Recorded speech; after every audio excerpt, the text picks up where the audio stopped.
Welcome to Monday Night Live, the weekly training that guides professionals to financial prosperity.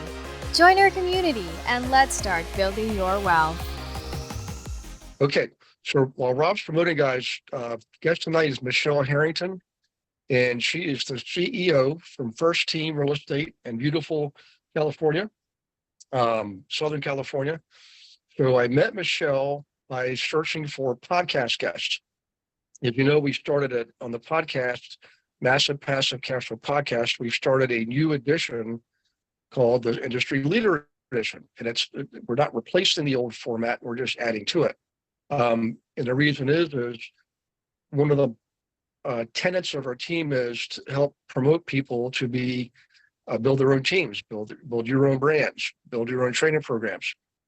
Essentially, help develop leadership amongst us so that you can be independent. Maybe create your own team at some point. And of course, Ann is doing that. Brianne is doing that.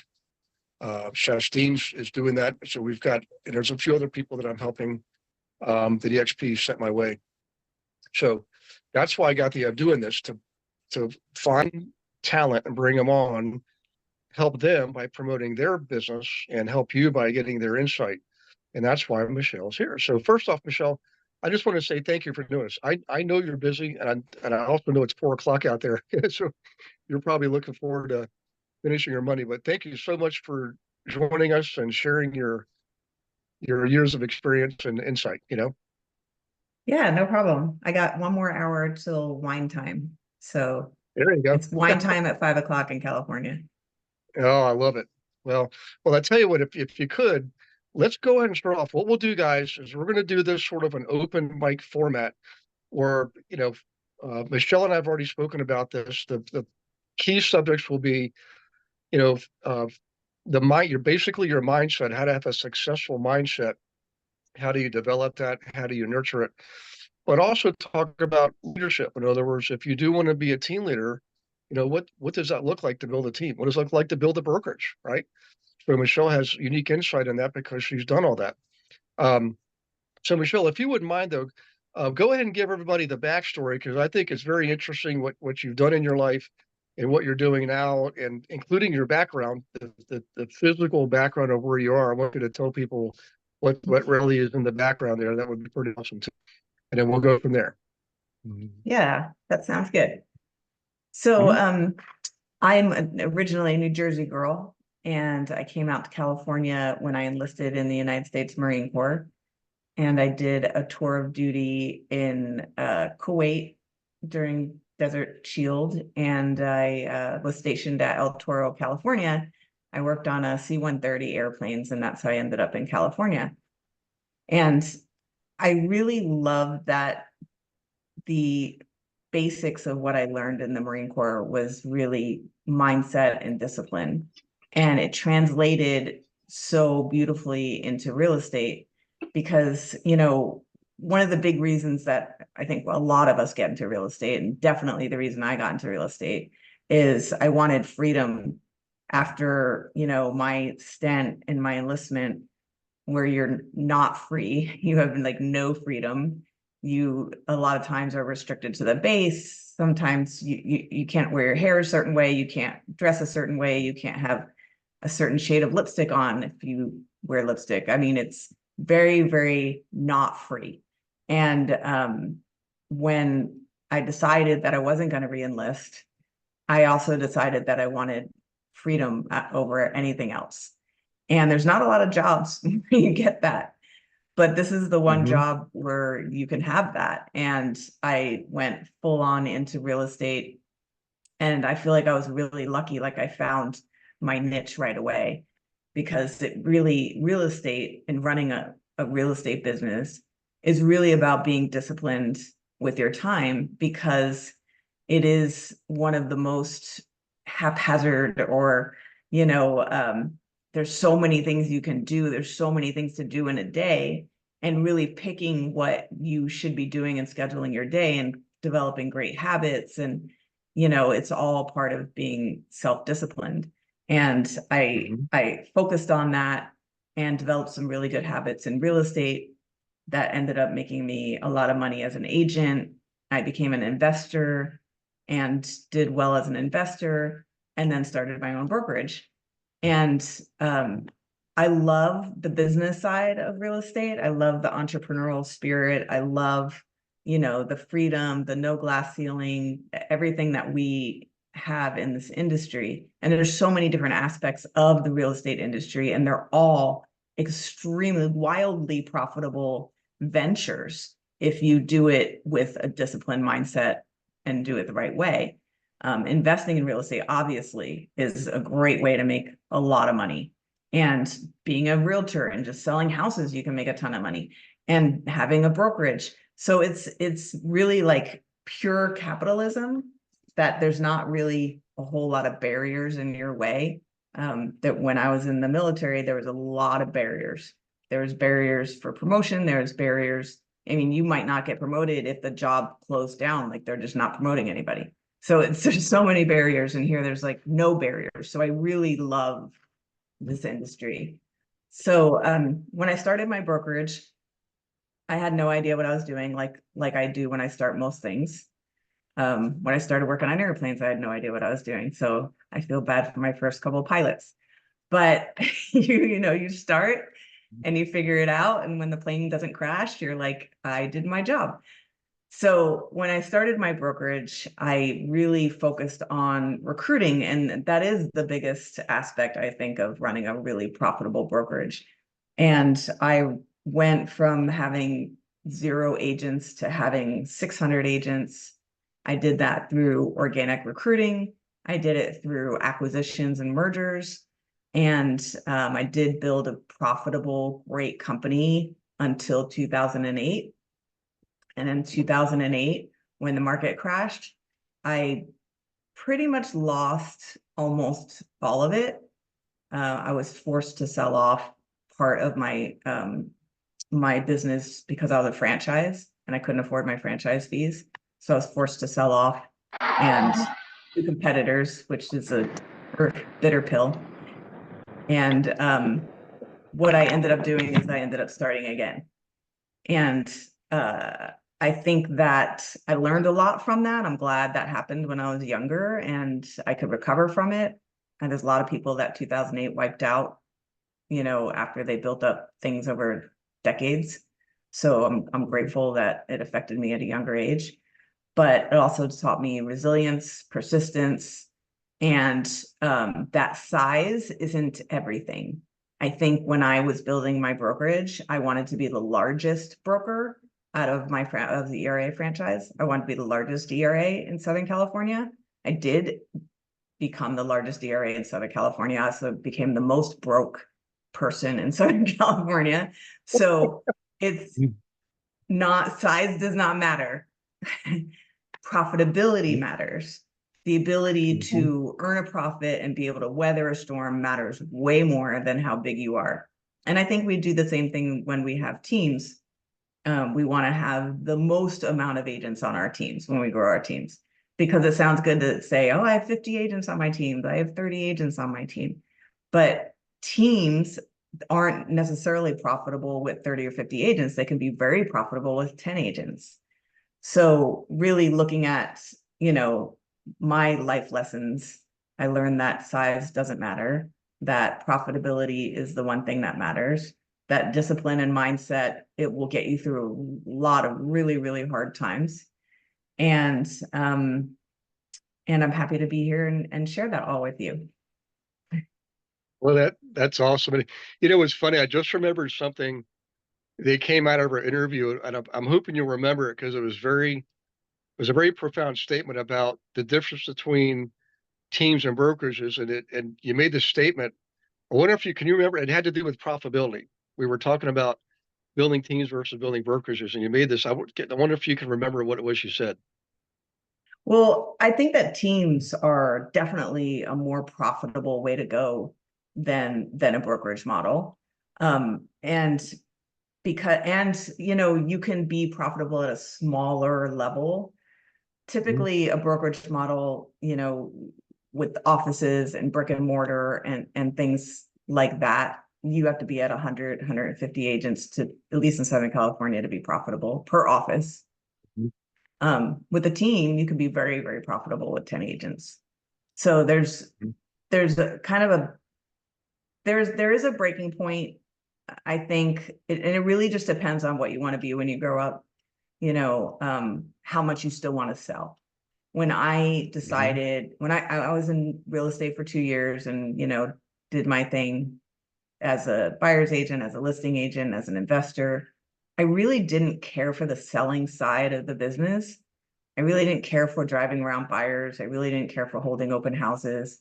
I knew that's not what I wanted to be when I grew up. So I got into the business side of the business. In reality, if I kept going in the sales side of the business, I probably wouldn't have lost my ass in 2008. I mean, I might have suffered a little bit, but nowhere near what I suffered having thousands of square feet, dozens of employees. So, did I pick the right route? I don't know, but I think we definitely have to pick a route. And maybe it's not always based on money. Maybe it's based on what we really love to do. And I have agents of mine that love to sell. They love to work with first-time buyers. They love to hold open houses. They love to meet new people. They love having the American dream come true for them. And that's great. And then don't ever get out of sales. But if you're day to day, you take out buyers and you're like, you can't stand it anymore, then there's other ways to be in real estate that you don't have to do that.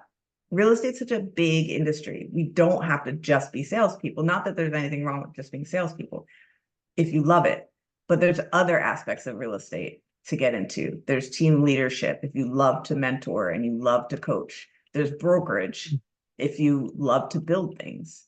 So to answer your question, Gary, it's probably the most profitable part of real estate is the team leader model. But it's not for everybody. Yeah.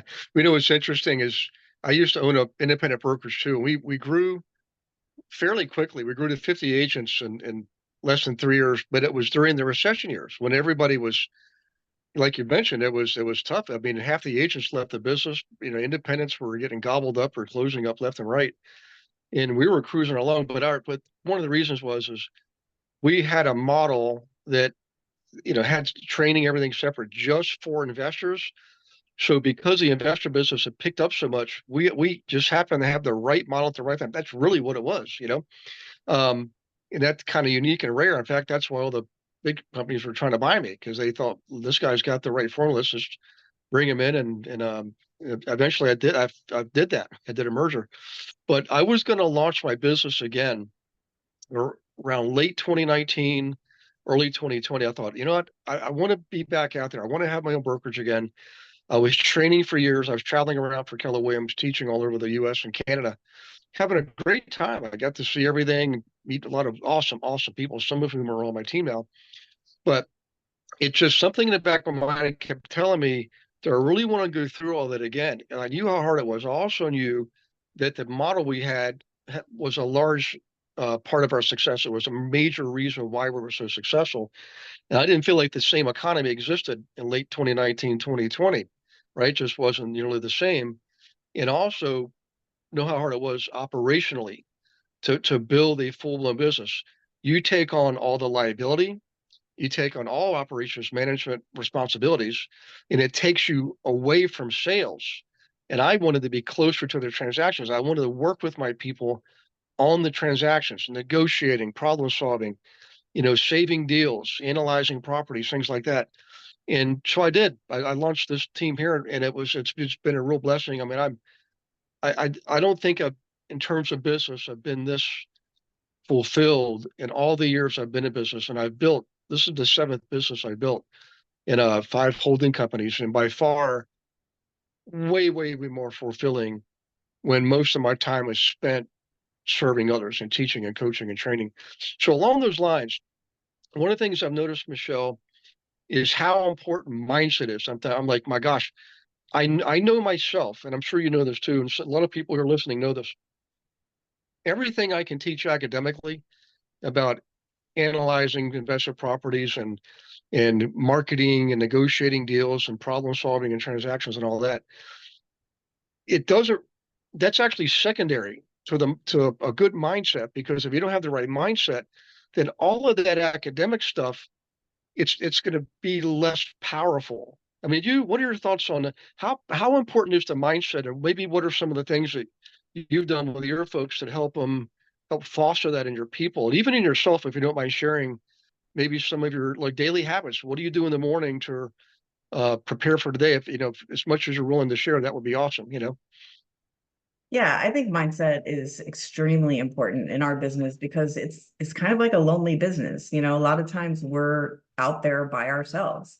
And so you really have to kind of keep yourself psyched up, right? So one thing I think about when it comes to mindset is in the Marine Corps, I developed a mindset because we had to do so many difficult things and things that I would think I couldn't do. But then you realize that you can do them, and it helps you with this mindset of overcoming obstacles. And an example is like when somebody's a runner, and there's been studies on runners, and the studies say that when you think that you can't run anymore, like you think that you are done and you can't breathe and you're going to fall down, your body still has 20% left in the tank. You still have 20%. Your mind quits before everything else quits. So Okay. and I think about one experience I had in the Marine Corps when we had to climb up on this very high tower in a pool. So the tower is kind of on the ceiling of the indoor pool, and you had to jump off the tower into the pool, and it was very, very high. And I would never do that in a million years of my own fruition. Like I would not jump off of a tower into anything if I had the choice, but I didn't have the choice. So you walk up onto the tower, and I remember looking over at the trainer. It was during aircrew school, and he was an aircrew trainer. And he said, just hold your nose, brace your arms like this, and take a step. He said, look at me, do not take your eyes off of me, and step. And that's what I did, is I just took a step, and then boom, you fall down, into the pool. And it's but our mind doesn't want to let us take the step. That's why I couldn't look down. That's why I had to look at him. So that's why mindset is so important, because your mind will tell you you can't do something. And your mind will tell you you're going to fall out of a run, or your mind's going to tell you you cannot jump off that tower, but you can. You have the ability to do it, and you physically can do it. So it's really sometimes tricking your mind into doing what it is that you can do. And I do this when you talk about morning routine. I trick myself all the time into working out, because I work out every day, and sometimes I don't feel like it. So when I don't feel like working out every day, I just say, okay, I have a little home gym. I'm going to go into the gym today, and I'm just going to sit there on my yoga pad, and I'm not going to work out because I don't feel like working out. So I'm just going to go, and I'm just going to sit. And then I go and I sit and I stare at the wall, and I'm like, okay, fine. I'll do some sit-ups. Then I do like 50 sit-ups, and I'm like, okay, I just did 50 sit-ups. I might as well do some push-ups. And then I do push-ups. Next thing you know, an hour later, I'm done with my workout. So sometimes you have to trick yourself. And I used to do this when I used to go door knocking, same thing. I don't feel like door knocking. I'm just going to drive into the neighborhood and take a walk. All right, I'm here in the neighborhood. I'm just going to knock on this one door. Okay, I knocked on that one door. It wasn't so bad. I'm going to knock on another door. Sometimes it's just tricking, you know what I mean? Tricking your mind into getting it to do what you want it to do. And I think that accomplishes a lot when you don't let your mind hold you back.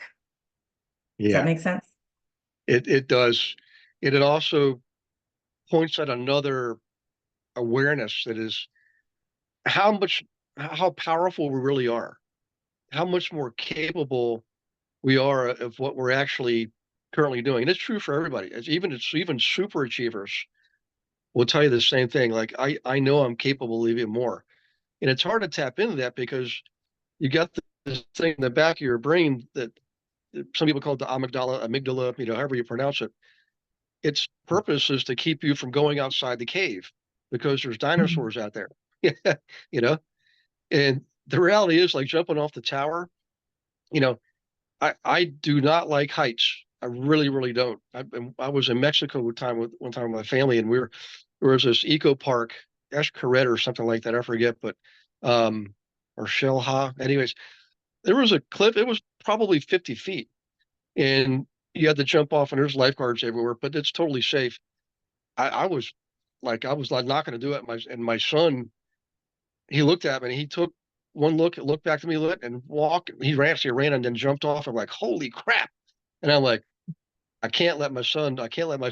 So I had to do it. And apparently at the down, he had told the lifeguards, I do not like heights. And so everybody was cheering me on when I jumped in. It was hilarious. But the thing, it was perfectly safe. But uh, the lesson was we're capable of a lot more than we really think we are. And having that 20% reserve in the tank, I mean, I could come up with all kind of examples, but I don't want to. I mean, tonight's about we want to showcase you. I'm sure people would rather hear from you than me because they hear from me every day for 4 years now. So, but hey, guys, if you have questions, Rob, I can't see what I normally see. If you can look at the chat box, Rob, and there's questions, just chime in. Raise your hand and mute yourself. And I'm sure Michelle wouldn't mind having some questions. But Michelle, we have a wide variety of people on. Obviously, most people from our team, but there's a lot of agents on from different teams, different brokerages. There's even investors on who aren't even in real estate brokerage. It runs the gamut. So for you guys out there, I really like Michelle. When we first met, I'm thinking this is like the perfect match. I mean, the background, everything, starting from scratch and totally, completely candid. I mean, about what it's like building and running a brokerage and a team. I never had anybody say that to me, that a team is typically more profitable than a brokerage. I've experienced it myself personally, but I'm just thinking, well, that's just my experience. So I want everybody to really pay attention to that because you're in a perfect environment to be able to build your own thing. Have your vision, you do the vision work that we do every year. So Michelle, every year we do a 4-step process called VGAP, vision, goals, action plans, one per week. It takes 4 weeks. And then we implement, now I'm sure if you'll appreciate this, just being candid about it. I know throughout the year, people fall away from that discipline. Even the beginning, I know at least half of them probably don't even do the vision exercise. And if everybody, I can't see it, but they might be shaking their heads right now up and down, you know, but it's so important because it gives you the roadmap and it's your roadmap. And if you just simply, some days it's going to be easy, some days it's going to be hard, but if you just every day commit to sticking to that, everything's connected to that vision, and the vision is there for a reason. It's a good vision is really not just you coming up with a vision. A good vision is coming from beyond yourself, outside yourself, call it the universe, the creator, God, what have you. That's a real vision. It's bigger than you. When your vision is bigger than you and you don't think you're capable of achieving that vision, you've got the right vision. So back to the brokerage. Um, is it all California? Do you have any agents in Nevada, Arizona, Oregon, and other states close by? Or So we're a regional brokerage. We have 2,000 agents all in Southern California. And okay, this company bought my company. So my company, like I said, at the height was like 600 agents. We got downsized to about 130 agents. And then First Team bought my company. Now I'm the CEO of First Team. And it's great to have an influence over so many people in their careers. And that's what I love about it. And it's the same thing when you're a team leader. And so I encourage people to explore that opportunity. Some people don't want to, babysit. They call it babysit. I don't want to babysit a bunch of agents. Like agents, they're like chickens with their heads cut off. But I think there's a great service to helping people realize the American dream of home ownership. I believe in that 100%. Mhm. But there's also a great service in helping people realize their dreams in their career. And that's what I get to do. And I love that part of it. And, a lot of team leaders or people who are considering it think that they Mhm. need to be lead generation machines in order to have a team. And it's not necessarily true. There are lead generation teams, but then there are also coaching, mentoring teams, there's farming teams. There's a lot of different ways to explore that possibility of team, being a team leader. And I've coached Mhm. several of them. I think the difference between them, the lead generation team obviously spends a ton of money in leads, mostly Zillow, HomeLight, those, online services. And they're very, very organized. I think if you're the kind of person that loves spreadsheets and loves CRMs and likes to like set up CRMs and have like processes and systems, then a lead Mhm. generation team can be a very good team and a very profitable team for like an analytical type person. Some of Mhm. the team leaders I have that run those types of teams are out of sales completely at this point. They ran a team, they ran it very efficiently, like an accounting type of person. Yeah. And they're out of sales. And they have all their salespeople out there selling homes. They're getting a good percentage because they're providing all the leads. And Mhm. it's a nice way to have a good living and a good life. There's also the mentoring coaching teams. And I have Mhm. these where there's no lead generation at all, but it's kind of like you either give somebody fish or teach them how to fish. It's teaching Yeah. them how to fish. So you're giving them a plan of what to do every day. You're giving them a daily task list. And this is Mhm. so much more effective than a brokerage doing it. And that's why I love teams, because you're much Yeah. closer. Our offices are 100 to 150 agents.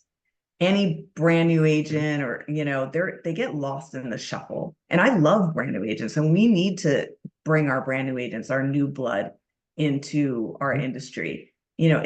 I feel like our industry is no longer an industry of retired people getting to real estate. I feel like our industry is now a first career for people. So you can take Mhm. this 21, 22-year old and really make them into a rock star with a little bit of mentorship and coaching. So it's structuring them, it's giving something to do, it's giving them a family atmosphere, it's giving them the culture. It makes them stay longer. If you look at the Yeah. statistics, new agents on teams are like 80% more likely to be successful than new agents not on teams. So Yeah. I train our coaching teams to run ads, and a lot of times they'll run ads in like Indeed, um, all the career sites. And when I first heard of this strategy, I thought to myself, what agent in the world is going to go on a career site to find a brokerage to work for? That's ridiculous. That can't possibly happen. I started running ads on Indeed. I was getting 60 hits a day. I mean, Mhm. I guess the only thing I could chalk it up to is that they're not in real estate yet. So they think that's how they look for a real estate job. So Yeah. we would get all those hits and we would interview them and we would screen them and we would go through them, and we'd put them on our teams, and our team leaders would coach them and mentor them. And these are a younger generation of realtors, and they've built very successful teams doing that. So that's another way to team build. Mhm. And then we have another type of team, and there's probably more than three, but these are the three I see that can be really successful. And the Yeah. third type is the geographic farmer. They're somebody that's dominant in a certain geographic area. They have open house opportunities for their team on a consistent basis. And they teach their agents how to hold open houses, how to get leads that way. They get high splits, high percentages of their team members. And then they put their team members in adjacent farms. So they teach them Mhm. everything that they learned on building their farm area, and they put them in an adjacent farm and have them do that 500 to 1,000 homes in that track. And they build this basically fortress around a whole zip code, really. And I've seen them be very successful with that. So Mhm. I know I keep saying this, what I love about this business so much is that there's Yeah. never one way to do things. There's so many different ways to do things. You just need to figure out, like, what do I really love to do? What makes me happy? And then Yeah. do it that way. That's the best thing about this industry. Yeah. I agree that I knew when I first got into it, I didn't even get into it to be a regular realtor. I got my license just because I was an investor and I wanted to add more tools and strategies to my investing business. But when I got into it, I remember thinking, now I know why I was so frustrated working with agents. Agents were generally not trained to work with investors unless they were in commercial. And it wasn't very organized and structured. I mean, it was so chaotic and most agents didn't have any kind of a structure, let alone a plan. And they would, whatever happened today is what happened. That was their existence. And so big picture, long term, they really didn't have a plan. So also didn't have a retirement plan. My oldest student was actually an 84-year-old up in Detroit. I thought he was just doing it for fun. And I'm coaching him. And around the third call, he finally said, like, I just have to tell you, I'm not doing this just for fun. I'm doing this because I need to. And it really, I was like floored, like the empathy was coming out. And I thought, from this point forward, I'm going to figure out a way to have my agents invest in real estate. So they had something going on the side so they could eventually retire. And that our team is called the Global Investor Agent Team, by the way. And the intent is to have, our team's with EXP. I used to be with KW and I had independent before that, but here it's commission income plus revenue share plus stock ownership, and of course investment income. So you've got four legs that if one leg gets weak, you still have three legs holding up a table. A table will stand on or stool on three legs. So that was my philosophy, and I've been doing that for the last 20 some odd years. But in any case, back to what you were saying, um, our team is a education based team. I do. Obviously I firmly believe in teaching a person how to fish is far more valuable than giving them a fish. But I also learned from life experience that sometimes people just need a fish. so so what we do is we do a lot of podcasts and blogs and Facebook and YouTube and the whole nine yards. And all those leads that come in, we just give them to the team. But really what we're doing is teaching our team how to nurture leads. So we brought a body lead gen system so they can go in and fine tune and target specific people based on specific criteria. So it sources the leads a lot more intelligently. So then the time spent on marketing is far more fruitful. But the youngest agent, by the way, was a 20-year-old, and I remember the older agents in the office were telling me in one-on-ones, hey, I wouldn't spend a lot of time with him. He's only 20, doesn't know anything, never worked anywhere. Well, guess who ended up being the top performer from that office? The 20-year-old. He blew away all the veteran agents. I mean, it wasn't even close. You know what it was?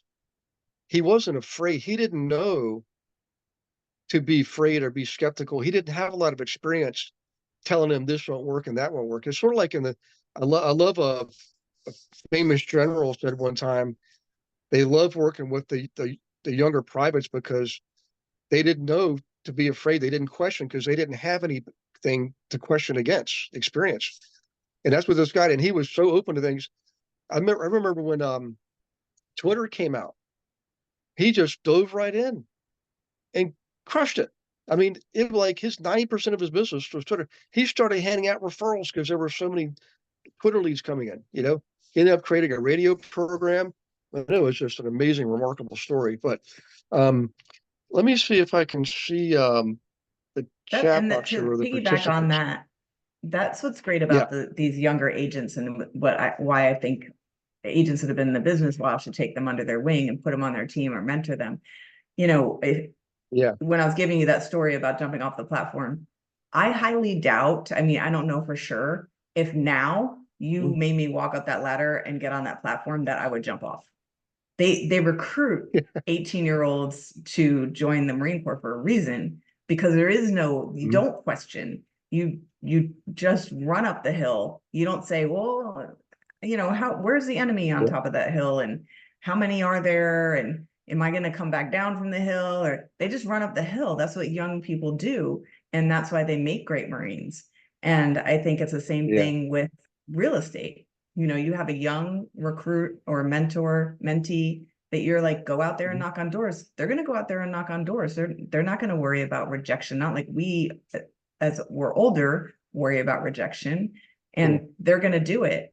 We have now, obviously, you guys know that the buyer broker agreements all have to be signed, and every time you work with a buyer. And our newer agents, they're getting buyer broker agreements signed right and left. Like, no big deal. I have to get a buyer broker agreement signed. Fine, I'll get it signed. Yeah. Our older agents that have been in the business for 20, 30 years, they're like, I've been in the business 30 years and I've never had one of my clients sign a buyer broker. I don't want to have my clients, I mean, they are kicking and screaming. So there is an advantage to the younger agents, and we discount them, Gary. Like you said, everybody thought, why waste your time with him, because he's 20 years old and he's not going to make it. The ones that do make it, not everybody makes it, of course, but the ones that do, and they get in that young, they can really be rock stars, but they need our guidance. They need mentorship from us. And why not put a young soldier on your team that's going to do the hard work, that's going to knock on the doors, that's going to make the cold calls, and you profit from it. You're giving him or her a step up in the real estate business. You're helping them build their career, and you're making money doing it. I mean, how great is that? Is a total win-win situation. I mean, if I can help people and make money while I'm helping people, that's hallelujah. Praise the Lord. There we go. Yeah. Yeah. Well, it's funny, something you mentioned early on, and it's coming back to really resonate, is I forget the statistic. I think it was like 80%. So if you took new agents and compared those who came just trying to do it solo versus those who joined a team, I think it was like there was 80% success rate of those who joined a team versus those that were solo. I don't know if I've got the numbers right, but and I think the reason is some of the things we've been talking about. It's, when you're on your own and you're doing everything for the first time, every decision you make is the first time you've made that decision. So it takes longer. Your brain wants to gather more information. You don't know what's right or wrong yet. You don't know what's good or bad or true or false, but when you're with a team, you don't just have the team leader, you got all the other team members right beside you saying, hey, wait a second, I just went through that. Here's what you got to do. I mean, that camaraderie and that networking, it's just invaluable. I don't even know how you couldn't even put a price tag on it. And now I'm saying this after, decades of experience, but it's true. And I wish I could quantify that as far as how valuable that is. And actually, I'm going to call on some people here. I'm going to look we have some guests, by the way. Actually, and guys, don't hate me for picking on you. This is for a good reason. I want to help you. So Amy Geisler, Amy and I met through it was called Workplace. Michelle, we get to chat. There's different groups you can belong to, and this was a water cooler chat group that I belong to. And I just made a post out there about my lead gen system, how I wanted to share it for those who aren't on the team, because I know what it's like out there now. And we got like 1,000 accounts, and we're only using 117. And Amy is one of the ones that she was communicating with me. Hey, Amy, if you could go ahead and unmute yourself. I just want to ask you if you're on a team now or you're a solo agent, or how long have you been here? If you could share that with us. You don't even have me here. You've got about 30 other people, one of them being, of course, Michelle. So Amy, if you're still there, let me see. I don't know if I can unmute. Oh boy, the pressure is on. She's like, I wish I'd never met this guy, Gary. He just called me. Hey, Amy, this is a small group, but we're all family. But so are you solo on a team, or what? Tell us a little bit about yourself, if you don't mind sharing. I'm a solo agent. I was on a team when I started out in 2022. But then I went solo last year in May. And I'm trying to build up my business. So I did join Castle's luxury team, and they're providing free marketing for me through them, because I have a passion for luxury and new builds. that's kind of the niche that I'm interested in mostly. Also, with new home, first time home buyers, I've worked with quite a few. So, I'm used to that and I like doing that. Mm. But as far as recruiting, I'm I'm not I'm not sure if I want to try the recruiting or that, that's what I'm not too sure of. And I'm also interested in the real estate investment. I've been trying to get into that for the last 3 years, but it just hasn't worked out yet for me. Yeah. Yeah. Well, what would you say is your greatest need right now? Like if and it may be more than you're aware of, but of what you're aware of, what did you say if you had one thing that would help you get to your next level? What would you say that would be, that one thing? A closing or two. There you go. Yeah. So it's just a slow process for me, Yeah. since becoming a solo agent. It was all the splits hmm was the reason why I decided to go solo. Yeah. Was it a But permanent split? Like no matter how long you're on a team, you're going to do the team split, or was it a like a graduated, a scaled down, or eventually disappeared? What was the I probably need to know more with the team. Did they give you leads? Is that what that team was doing? Was they you had a rainmaker and they would hand you the yeah, leads and then you work it? yeah, I had leads provided to me to work with. There was probably about 200 of them, and um had I had two sales out of those leads. hmm But I had a few other um, clients, but their their home purchase didn't work out, kind of thing. So hmm um, it was just like really a few out of 200 in that first Yeah. year. Hi, I just want to take a moment to thank you for watching a recording of the Monday Night Live class. Hope you're getting a lot out of it. I'm sure you will. I wanted to let you know that you can come to Monday Night Live whenever you want, but you can also participate more with the team. Why don't you set up a call with me, a one-on-one strategy call? I can go over everything with you, show you everything that we have to offer. For example, did you know that on our team, not only do you get your leads, we actually give you your own account on our lead gen system. So this puts you in control. You're not waiting on somebody to hand you leads. You get to pick the ones you want. Okay? Huge difference. We have 21 of our own proprietary marketing campaigns. They're all copyright protected. We're the only ones that can use them. Okay? The coaching is absolutely one-on-one. We got 3 coaches. We even have a 4th success coach that we have access to. Okay? One of left fewer than 100 in the world. Okay? One-on-one coaching. Right now the big problem is volume. We need more transactions. We need more inventory. I get it. Well, we know how to get it. Our team actually outproduces the national average by more than 2 to 1. So if you're struggling, don't do that anymore. If you're a solo agent, if you're a team, let's just talk. Smart entrepreneurs are always open to discussion. Learn what we have to offer, and then you can make an informed decision about staying where you are or moving on. You got to decide, if you're not where you want to be, you've got to take action to get where you want to be. Let's see how we can help you do that. I look forward to talking to you. Click on the link, set up a call. And by the way, I'll see you on the next Monday Night Live. Now, did you have a team database or did you actually have your own database and they put those leads on your database?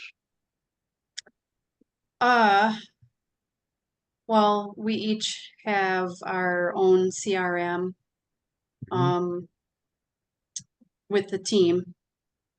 And they had I forget what they call the ISA or something, or Yep. a person that manages the database or the leads that are coming in. Yeah, um, so we have our own CRM, or we did on the team anyway. But now I have my own different CRM Mm-hmm. through EXP as a solo agent. Mm-hmm. I Okay. think when teams run these, you know, when they run these teams, it should be, and I don't know if it's this way with you, Amy, like the team split for the leads they're giving you, they deserve, you know, a good cut because they gave you the lead. But when it's your own business, there should be a different. And I know that some teams, it's like the same flat across the board, they don't differentiate. But I do think there should be a differentiation between team generated leads and your own database. Was there with you, Amy?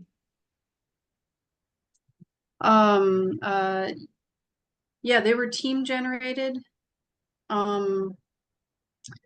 There was, you know, you could add your own sphere, your own, and also their team generated leads. I mean, was there a different To work. split for the self-generated versus team generated?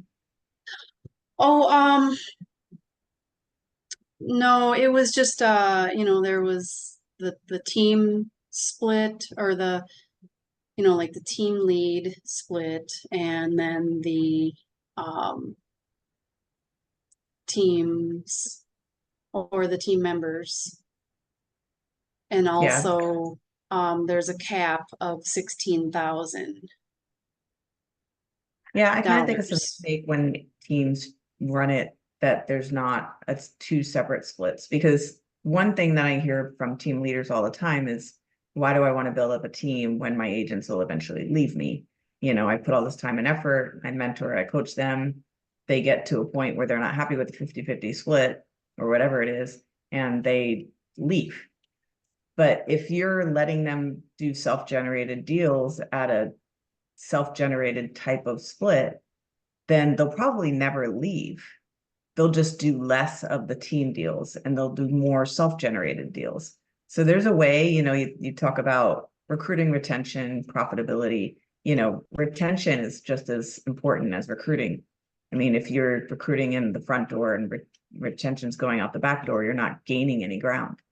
So definitely, like, what I've seen the best model is a graduated split that is for your newer agents, but your self-generated deals are on a split they would get with a normal brokerage. And their team generated deals are on, you know, somewhere around a 50-50. And that seems to work really well, and the agents stay. Do you see that too, Gary? Yeah. Yeah, what we do is we do have a graduated scale. So someone who's brand new, we'll start them off at a 25% team split. And then our brokerage allows us, our team members, to be on a half cap. So instead of paying 16,000, they pay 8,000. And so we have 5 levels. Level 1 is 25% of the team, but you still got to pay the brokerage 20% up to 8,000 on the team. But then it goes to a 20% for 20,000, 15% for 15,000, 10% for 10, and 5% for 5. So when someone on our team gets to 5%, they're permanently there. And actually, each level they go up, it never goes backwards. We never go backwards.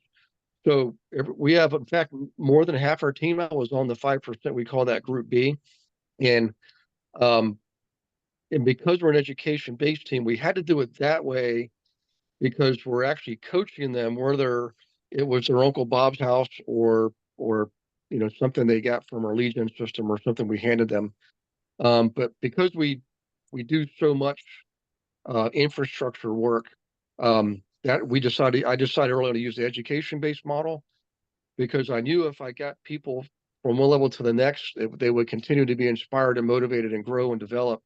Another thing I did too, Michelle, and I don't know how much I'm allowed to say because I just signed a non-disclosure agreement, because they knew who I was because I was traveling all over the North America teaching. So they knew, the people at the executive level knew exactly who I was. And I said, well, this is what I want to do.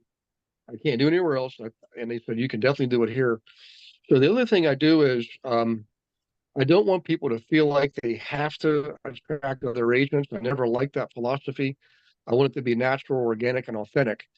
So what I do is if someone say at level one at 25%, if they bring in another agent to the company and to the team, I automatically move them to the next level right off the bat. The agent who brought the other person in. So they can, if they bring in 4 people, or I'm sorry, 5 people, they go right to level 5 at 5%, you know, and just for bringing somebody else in. So it's like incentive based instead of, hey, you got to bring people in because you got to have revenue share. A lot of agents I found out when they're first coming in the first couple of years, just like, and Amy said it perfectly. She just wants a closing. She's not even thinking about agent attraction. So we don't actually really, we'll have phases, like every year we'll go through a whole process of ramping up, getting started again, and making agent attraction part of it. But really, we focused on production because production is what's going to attract good agents. If you're producing, they want to, winners want to be with winners. So like our team, we outproduce the average agent by more than 2 to 1. But again, it's just that we have a great platform. We got great systems. We have an entire platform that focuses on investors, separate in addition to what we already get from the brokerage from EXP. So we have a model that allows our agents to produce whether the market's going up or down, and it also gives them, it allows them to be immersed in the investor world if that's what they want to do, so they can invest themselves. So there's really it's really based on having a platform where people can see other people succeeding, so they've been inspired to succeed. So it's not, our team is definitely not for an employee-minded person. If someone's got that employee mindset, and I can tell in an interview, because one of the first things they'll say is, how many leads you're going to give me? Are your leads good? And I know, and every veteran here is thinking the same thing. Well, pros know how to close. That's the old saying, and there is no such thing as a bad lead. All leads are good leads. You just have to nurture them till they're ready to buy or sell a property. And pros know how to close. So, in any case, what I'll tell people that ask those kind of questions is, this might not be the right thing for them, you know? And I mean that sincerely. I'm not trying to be mean. We bring on new agents just like anybody does. It's a lot more work to train new agents, but man, the fulfillment. I mean, there's guys on here now that came on brand new and have had their first transactions. And Michelle, I can't think of anything that's more fulfilling than somebody calling up and saying, I got my first deal. I mean, I'm jumping up and down. you know, Yeah. you know what I mean? It's just an amazing feeling. So Amy, one thing I would share with you is, I think you said you started in 2022 and you had 2 transactions there. Them giving you a list of 200 leads tells me they're more of the traditional model where, you know, they're going to give you the leads and you got to work them. They might have been good at training and coaching. I don't know. I don't know the team, but I would really, really encourage you to, you know, build your own database. If you want to keep coming to class, and I'll help you figure out how to build your database from organically from scratch, and then nurture your database with some automated marketing that keeps your front of mind presence, so you don't have to work so hard, and then get you some residual passive and referral business. And you may be doing that now, because I don't know, because I haven't interviewed you, but why don't we do that? Because I just sense from the conversation and what you've told Michelle and I, you're probably ready. You can see the next level. You can almost touch it. It's just out of grasp. Am I kind of close, or how am I? Yes. Yep. I feel like something is going to change and get better. It's just when you know, that's just my Yeah. feeling. But Yeah. yeah. Well, you got the right mindset. You're not giving up. You're not quitting. That's the first thing, is always tell people, do not give up. You know, there absolutely are processes you can learn. Success leaves clues. I mean, you're welcome to come to class anytime you want. There's no strings attached. We don't recruit anybody. We don't sell anything. I bring in Oh, people thank like you. Michelle because, yeah, exactly. You know, so like that system, so our lead gen system, you know, anybody can get it. It's $400 a month.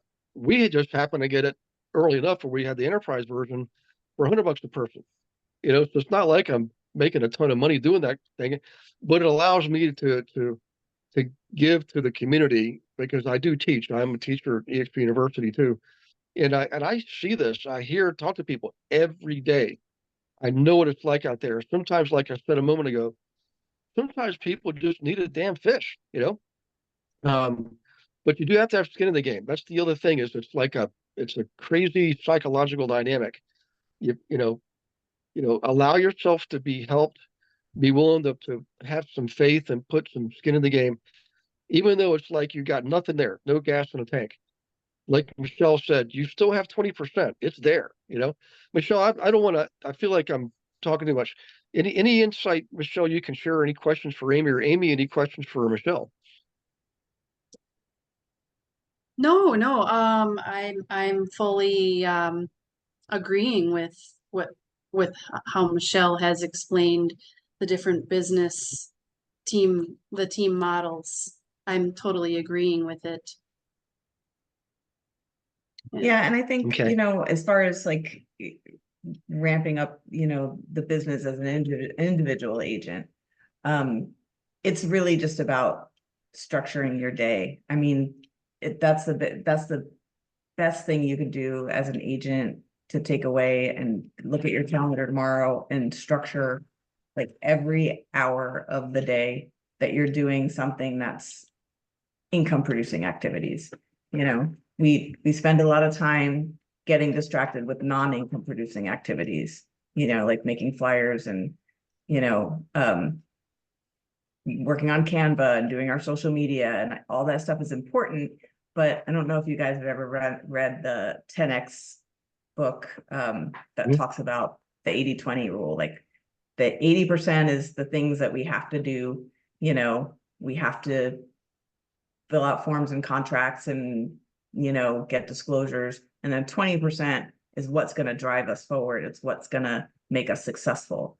And if we spend most of our time focusing on that 20%, the money-making activities, the things, for me, it's recruiting, because I'm not selling. But, a lot of people just don't want to pick up the phone and make that call like, hey, wanted to see if you had some time to talk to me about where you're at with your company, and have you ever thought about making a change, and would you like to meet, whatever. That call, that uncomfortable call, is the first thing you need to do in your day, not the thing that you do at 4 o'clock at the end of the day, if you have time. Because you know what, when it's something that's hard, like do the hard things first. When it's something that's hard, you're never going to have time. So it's Right. structuring your day, that I'm going to cold call, if cold calling is your thing, between 9 and 11, or I'm going to door knock between 11 and 1, or I'm going to do these things to lead generate. And then, from 1 to 3, I'm going to do these things that are the Canva and Instagram and making TikTok video things. So Yeah, that's that's a good idea. That's a great idea. Mm-hmm. Great advice. Yeah. Thank you. Well, hey, Amy, first off, I just want to say thank you for being a good sport. I know earlier today you were not planning on this, but you know what? I love doing these classes. And by the way, this is a definitely unique class, because normally we're going over strategies and things like that, and building blocks. But when I have someone like Michelle, I'm like, man, and she's such a gracious person to do this too. Thank you, Michelle. But if you don't mind, Michelle, I want to call another person. She's actually already on the team, and she's one of the builders. She's starting to build her own team. And it's Brianna Latham. Brianna, if you're still there, if you could unmute yourself, and Amy, stay on board, Amy, and stay in touch, Amy. Let's get you at least something on your plate. And then I've done a good deed for you. Okay. But Brianna, Okay. yeah, and meet people on the team. Just engage, associate. That's powerful. But so Brianna is starting her own team, Michelle, and Brianna is, I mean, amazing human being, foster mom to like 6 kids, top 5 agents in Nashville. I don't know how she does it. And everyone on this team, if you guys on the team, if you could give a hand raise or just put it in the chat box, if you know Brianna, absolutely one of the human race's top people. So So, Brianna, Oh, thanks. oh yeah, I mean, you do absolutely deserve it. Any questions from Michelle? Michelle's been there, done exactly what you're doing. And if you have a challenge or a problem right now, or something like a stuck point for you, we're bringing it up. Let's see if we Yeah. can help you. Yeah. So I'm trying to trying to document my systems. I don't know if like I was thinking about using something like Trainual, or so everything's not dependent on my knowledge, and that I can scale it. So any suggestions, insight about how you started that process of documenting your systems, so that you can scale it? Yeah. So are you doing like one-on-one coaching with your team members now? Okay. Yeah. So what I think what a lot of my teams do when they start off with one-on-one coaching and they're spending, time with their team members, helping them individually. And yeah, eventually that gets to the point where, okay, now I'm spending all this time on one-on-ones. I'm not generating my own leads, and then I don't have enough time for recruiting, and I don't have enough time to spend with the whole team.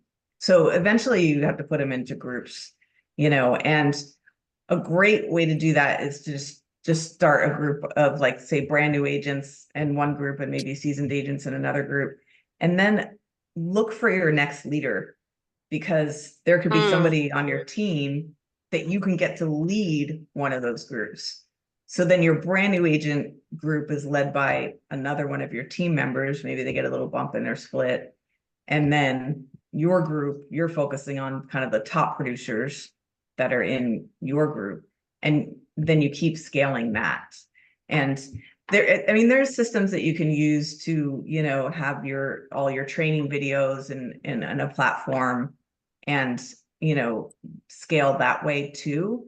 But the beauty about being a team is that the agents really want, they want you, they want training, they want to spend time learning from you, but it doesn't have to be one-on-one.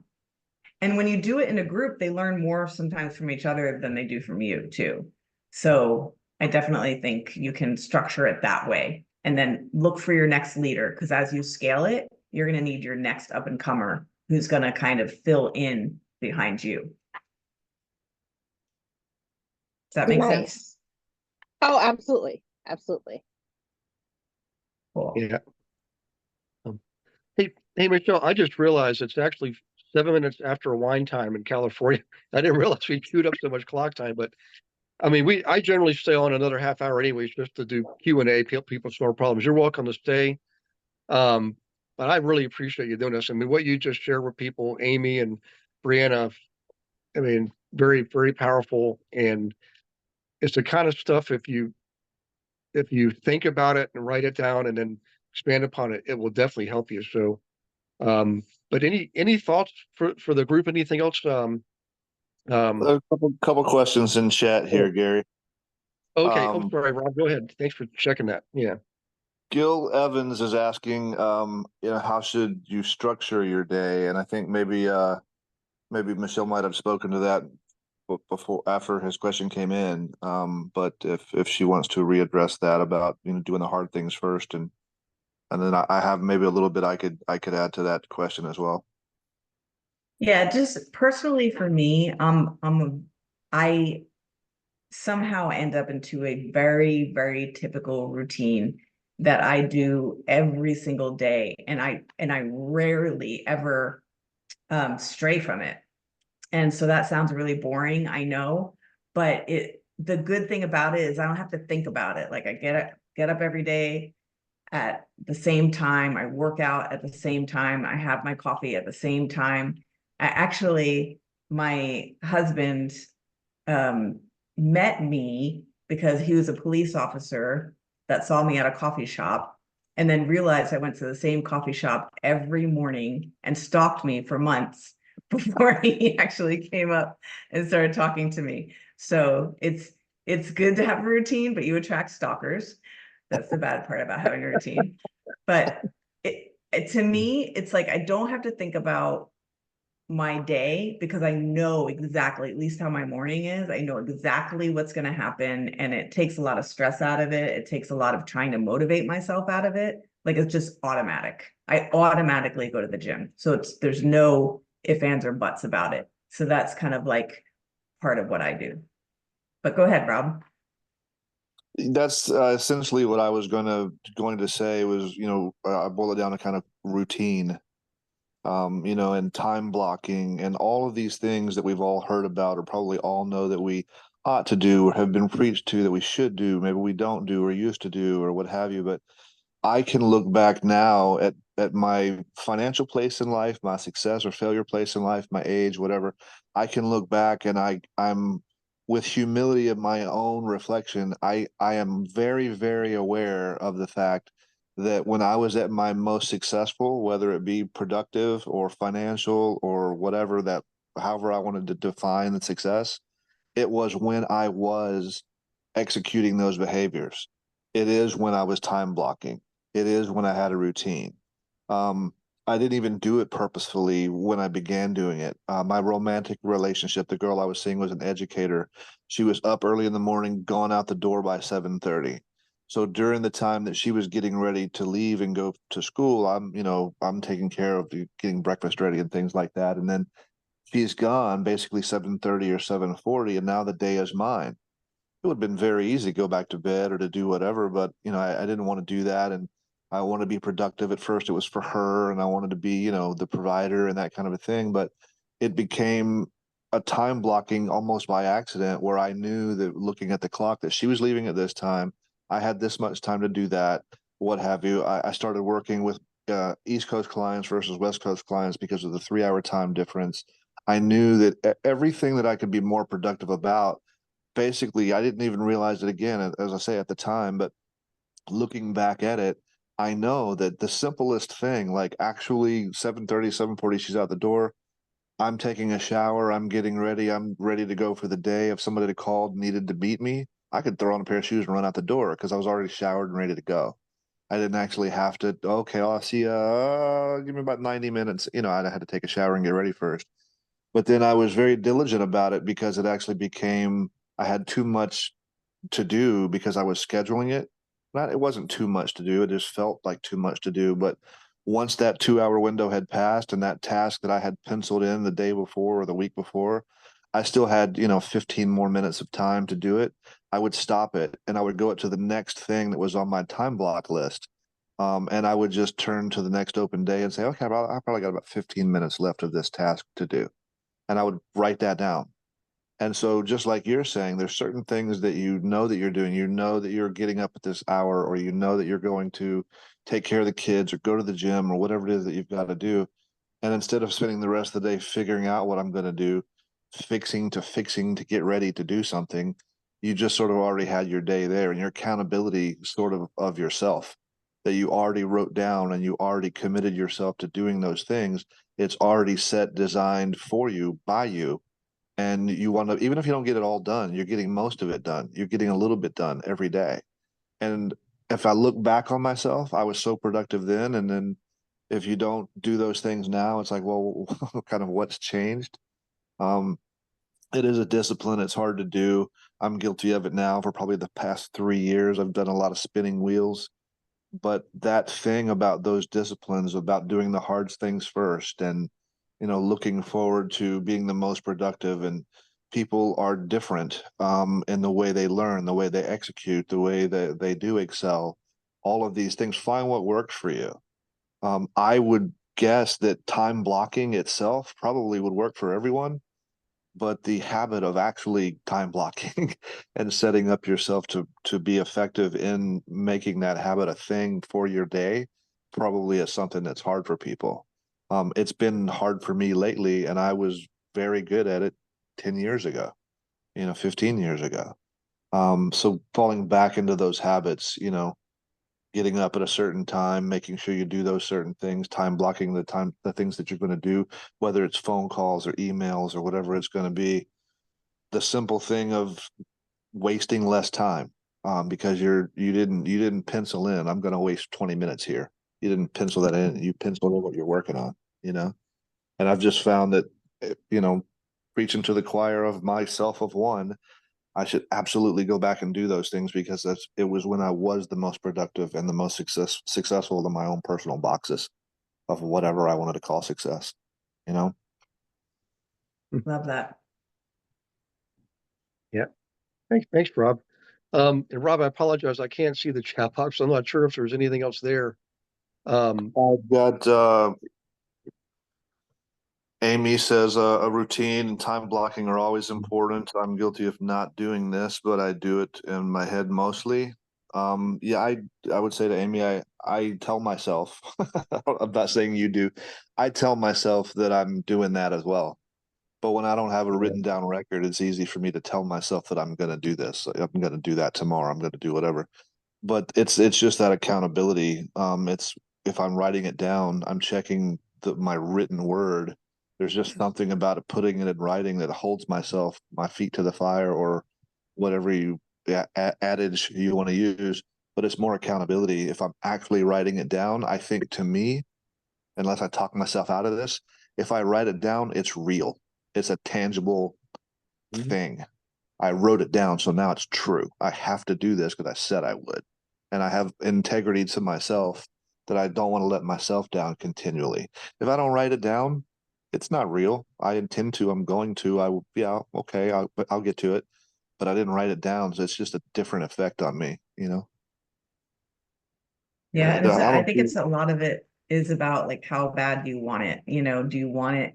I love the story of Socrates brings a boy down to the river, and because he asks him, you know, how do I become more driven? He brings a boy down to the river and he dunks him underwater, and he gets up from the water, the boy, and he says, "Why did you do that? Why did you dunk me underwater and hold me underwater?" And he said, "What did you want more than anything else in the world?" He said, "I wanted to breathe." And he says, when you want to be successful as much as you want to breathe, that's when you know what truly drive is. And I think that there's got to be something that we want more than we want to breathe. And when we have that desire and we have that drive, that's when it gets easy to do the things we need to do, like time blocking and making sure we're writing it down and making sure we schedule our day. And, you know, but we need to find out what drives us. You're not just going to do it so that you can have like a baked potato. You know, I don't work out all day, you know, it's mid hours in the morning so I can have a baked potato.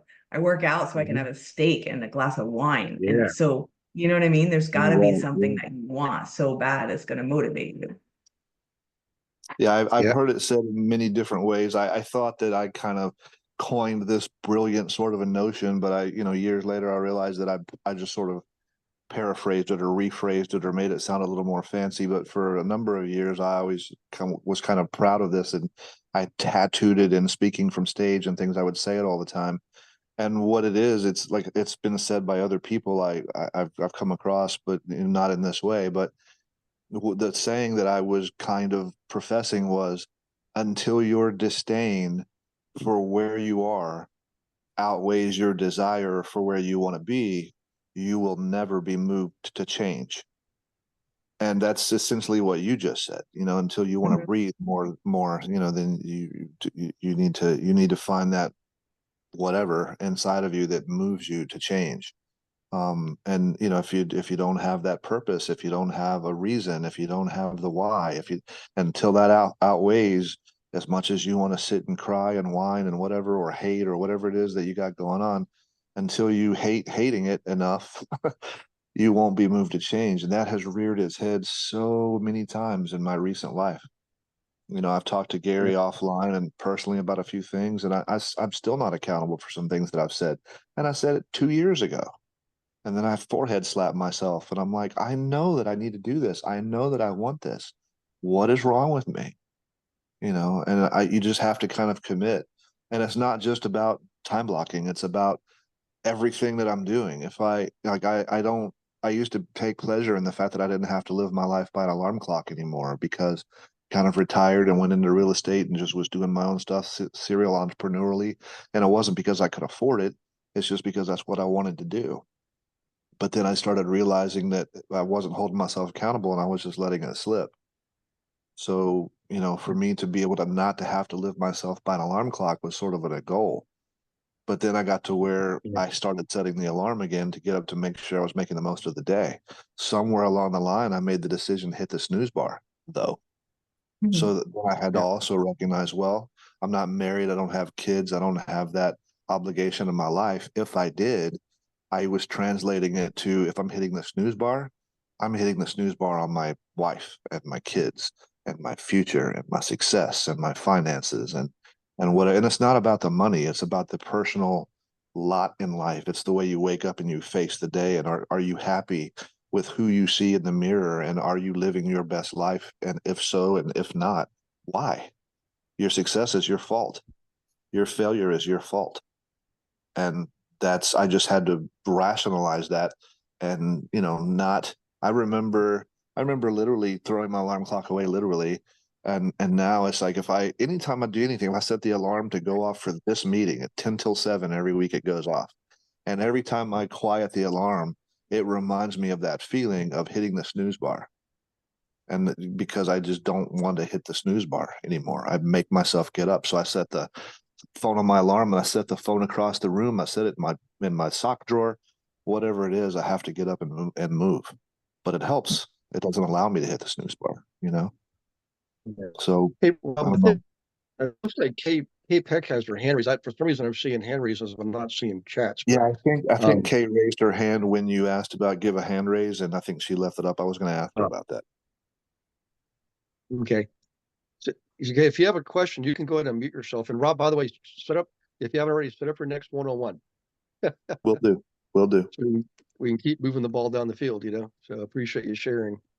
Yeah, I'm Hey guys, I surprised want to that be we don't respectful have a to. lot of questions tonight. I'm surprised, Michelle, usually, and I'm not saying that badly, like it's reflecting on you in any way. I think what you said is great. It's just normally I feel like I'm doing something wrong because I'm not seeing questions.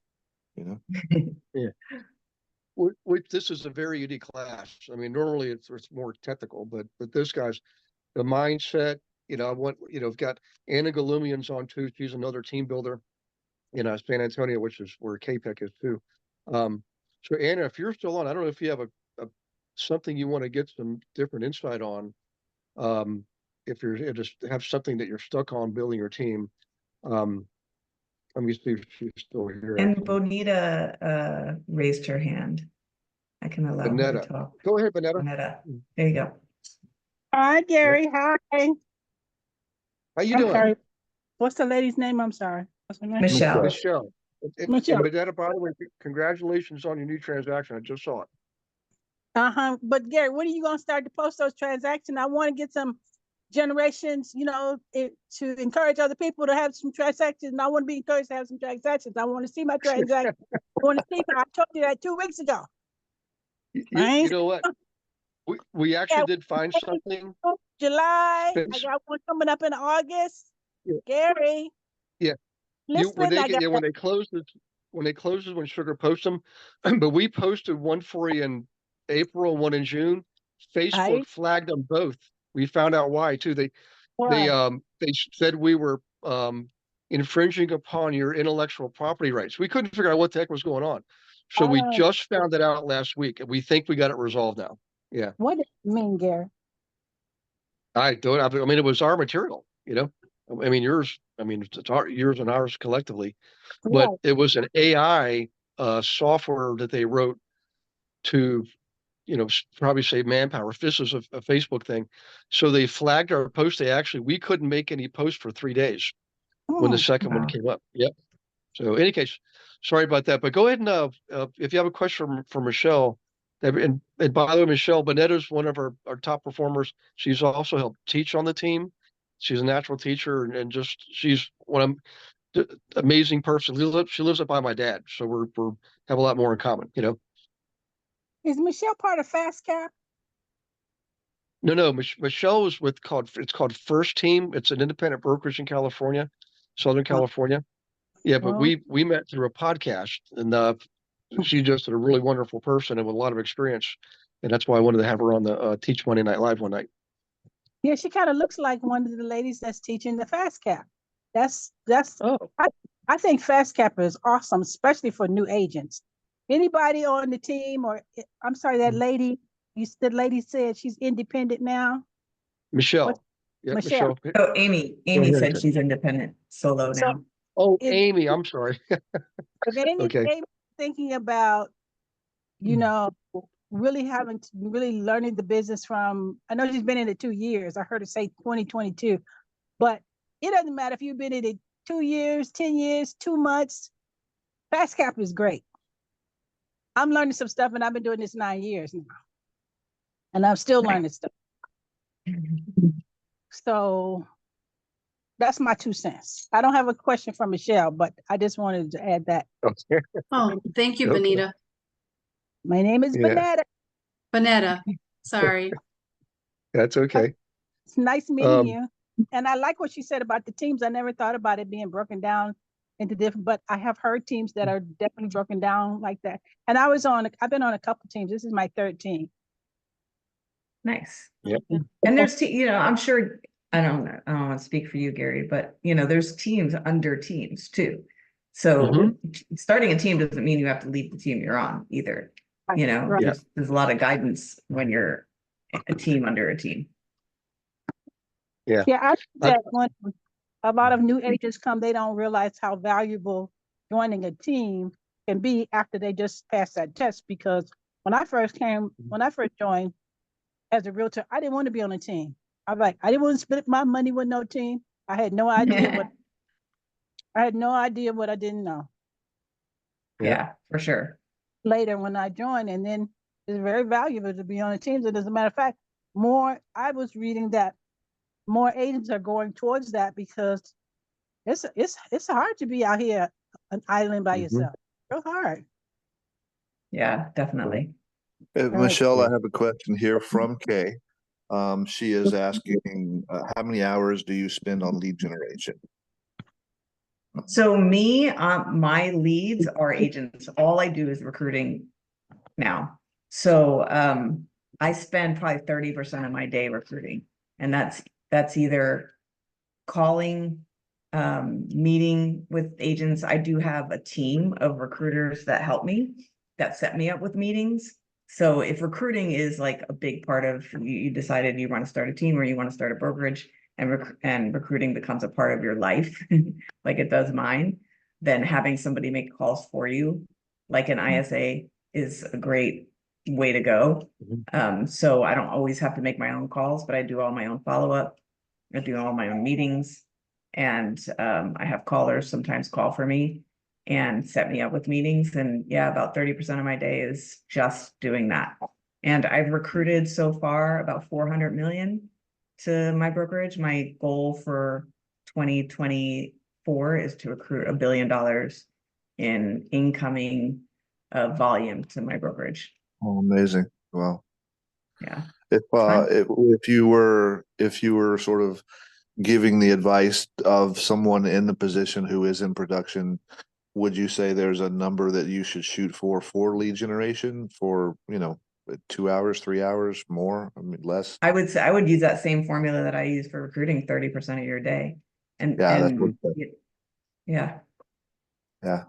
And then I've always been told to do it early, first thing in the morning. Like, I don't know if that's just to get it out of the way, or because it's not something most people want to do, they're not going to get to it, or if that was just the time when, most people are available and at home and near the phone or whatever. But I was just always told to do it first, early. Yeah, hard things first, for sure. Prospecting first. Yep. Yeah. Okay, guys, anything else for Michelle?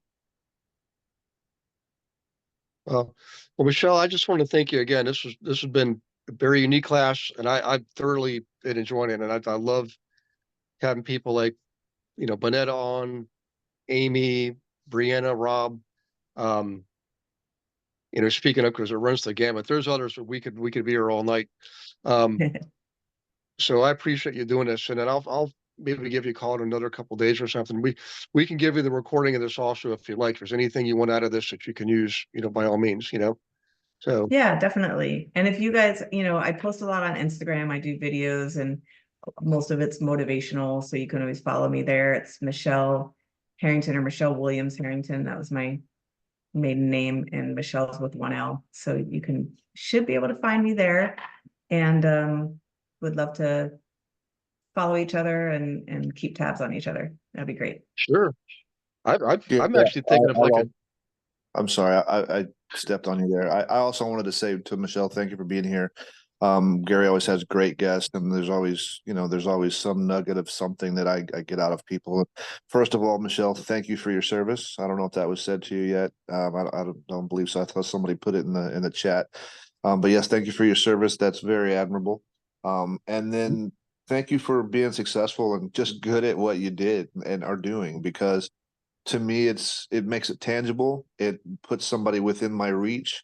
I don't know you, but we're here in this room together, and the fact that you did do it and are doing it makes it real. It's not a TV commercial. It's not a book. It's not a something else. It's a real, live, tangible, touchable person in my life that I can reach out to and say, she did it. I can do it. They can do it. Let's do it together. Lock arms and march forward. I think that's just rewarding in and of itself for confidence, for people. So go Yeah. ahead, high five, bam, you know. Just to piggyback on that real quick, I grew up in New Jersey, like I said, joined the Marine Corps. I wouldn't say I'm the smartest person in the world. I wouldn't say I'm the prettiest person in the world. I wouldn't say anything like that. But I did what I needed to do every day. I persevered. I worked through. I overcame obstacles. This property behind me in my picture in my virtual screen, that's my vineyard that my husband and I bought, which was our dream. We bought 2 years ago. And, now we're up in Paso Robles, half part-time, working our vineyard. We have a wine label. I mean, anything is possible.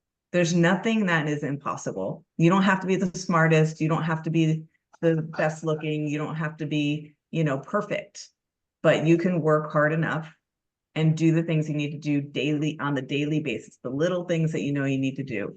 And you can have anything that you desire if you want it bad enough. So I appreciate being here. I appreciate you guys having me. And I hope you guys have a great rest of your year. thanks, Michelle. You too. And wait, by the way, what's the name of the label? How can we find that fine Southern California wine? It's Thin Blue Wine. My husband that I told you about the cop for 30 years. The label's a blue line flag, like the police flag. Yep. So it's called Thin Blue Wine. And you could Google it, find it online. Yeah. Okay. It's great I'll do wine. that. Can we order? Like if I order, oh, awesome. Okay. Yes. Well, I can't wait to get back out there. It's been too many years, and I've got family out there I've got to visit with, and so don't be surprised if I call you up one day and say, hey, I'm coming out there. I want to come see the winery, the vineyard. Awesome. Love it. Yeah. And you guys, thank you too for participating, asking questions, listening, learning. I hope you took notes. I will see you on the next one-on-one. The next Monday Night Live. That'll be next Monday. Oh, real quick. So next Monday is the 22nd. That is, Ted Sutton. And Ted Sutton's dad is the guy who wrote one of the books for Robert Kiyosaki. He was Robert Kiyosaki's right-hand man. The book, How to Incorporate was his book. So the son's going to come on and talk about investing next week. So we'll see you then. If you haven't set up a one-on-one in the last couple of weeks, please do so. Okay. Amy will get you on a one-on-one just to help you get started and get to your next level. But thanks, guys. Thanks again, Michelle. Hope you guys have a awesome night. God bless you and your families. And we'll see you next And you're going to Monday. send out the recording on this, Thank Gary? you. Thank you for watching this episode of Monday Night Live. Be sure to subscribe to our channel and go to realestatewithgarywilson.com to join our community and start building wealth today.